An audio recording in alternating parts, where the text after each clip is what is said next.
Detail assistance, Vicky speaking. How can I help you? Hey, we're at the west tip of Horn, and our bilge pump stopped working. We're sinking. Can you all please come? We have a membership. All right, of course. How far is the water coming up, sir? Can you give me a description? Ankles? Hello? Hey.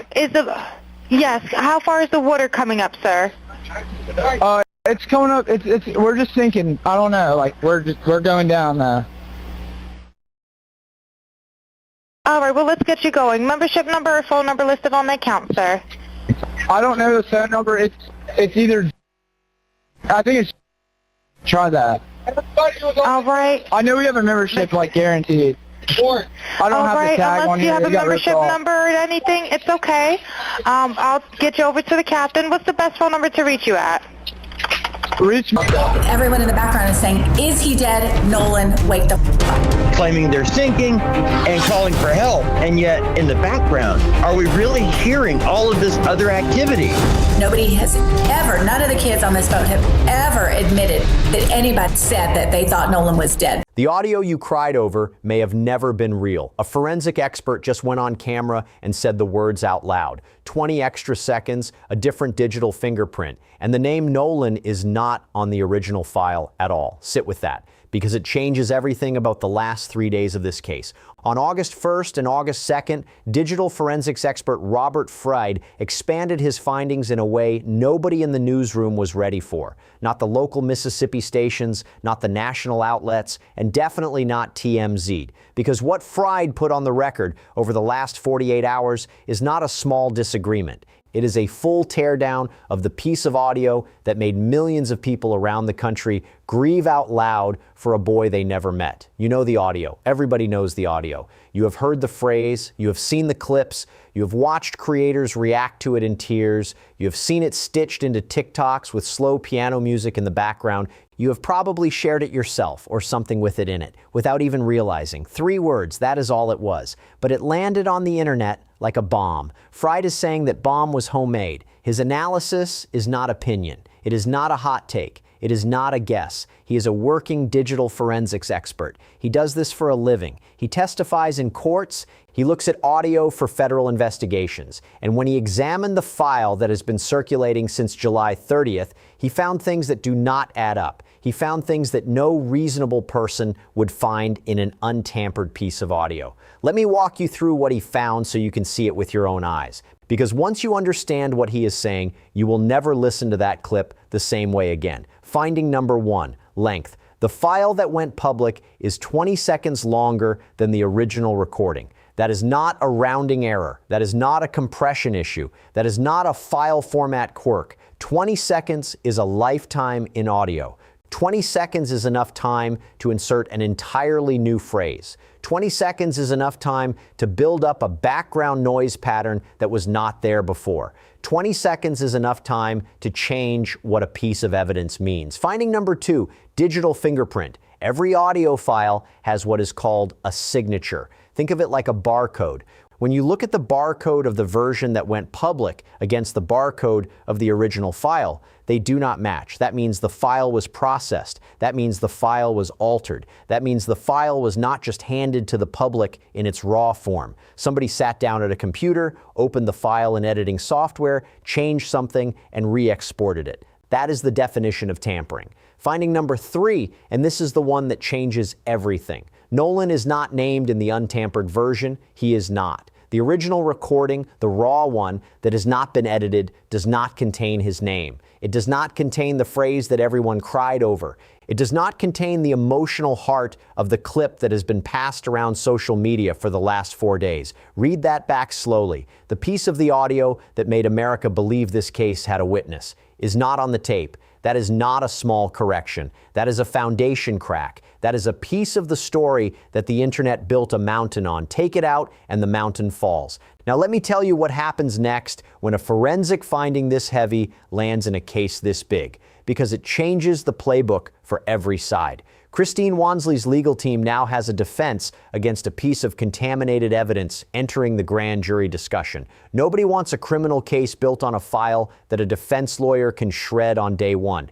If Fried is right, then the audio that everyone has been treating as central actually weakens the case because it hands the defense a talking point about media manipulation. Wonsley's lawyers want the audio off the table. Fried just gave them the tool to knock it off. The friends of Nolan on the boat, if they were feeling the heat from that clip, they just got a lifeline. Not because they are innocent, not because they are guilty, but because the piece of the story that pointed most heavily at the boat group may not exist in its raw form.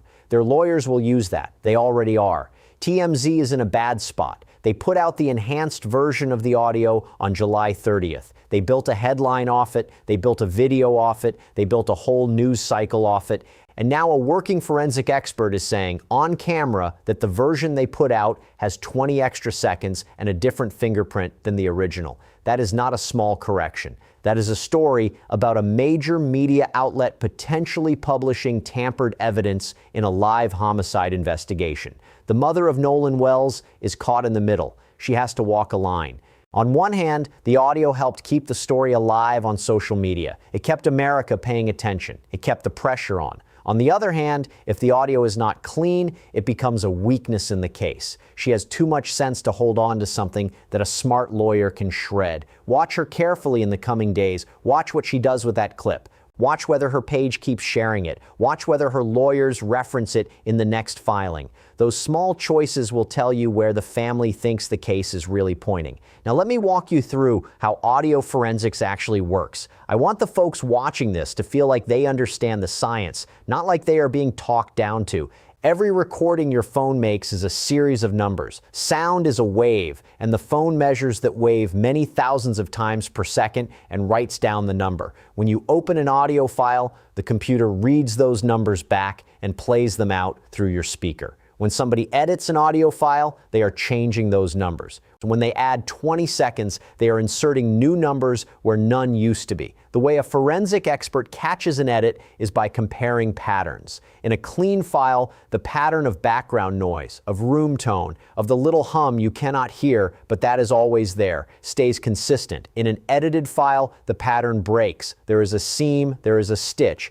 The room tone in the added part does not perfectly match the room tone in the original part. Software can find that seam. Fried found seams. There is a second tool called a spectrogram. It looks like a picture and it shows every frequency in a piece of audio, plotted against time. When a person speaks, the picture has a certain shape. When background noise plays, the picture has a certain shape. When somebody splices two recordings together, the shape of the picture jumps. That jump is a fingerprint of an edit. Fried found jumps. Then there is chain of custody. Every real piece of evidence has a paper trail. Who recorded it, what device recorded it, when it was saved, when it was copied, who touched it, when it moved. The TMZ file did not come with that trail. It came from a media outlet with an editorial process. Nobody in law enforcement handed that file to TMZ under seal. That means the version the public has heard is a version that has been through hands that were not obligated to preserve it as evidence.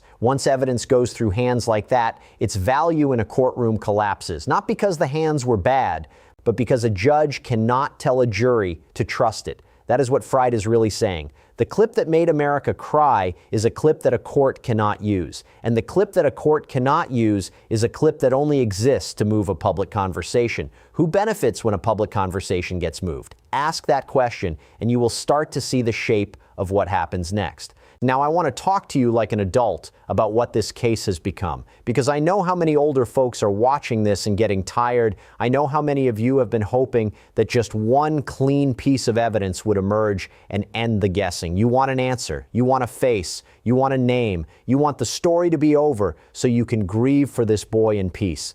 I am telling you the same thing your grandmother would tell you. Do not build your prayer on a piece of tape you cannot verify. Do not tie your hope to a recording that a forensic expert says does not match the original. Do not let the internet's version of the truth become your version of the truth. Because if you do, and the audio falls apart in court, the whole case starts to feel shaky in your head. And you deserve better than that. Nolan deserves better than that. Christine Wonsley deserves better than that. The real evidence in this case is not the audio. It never was. The real evidence is the sealed state autopsy sitting on a district attorney's desk right now.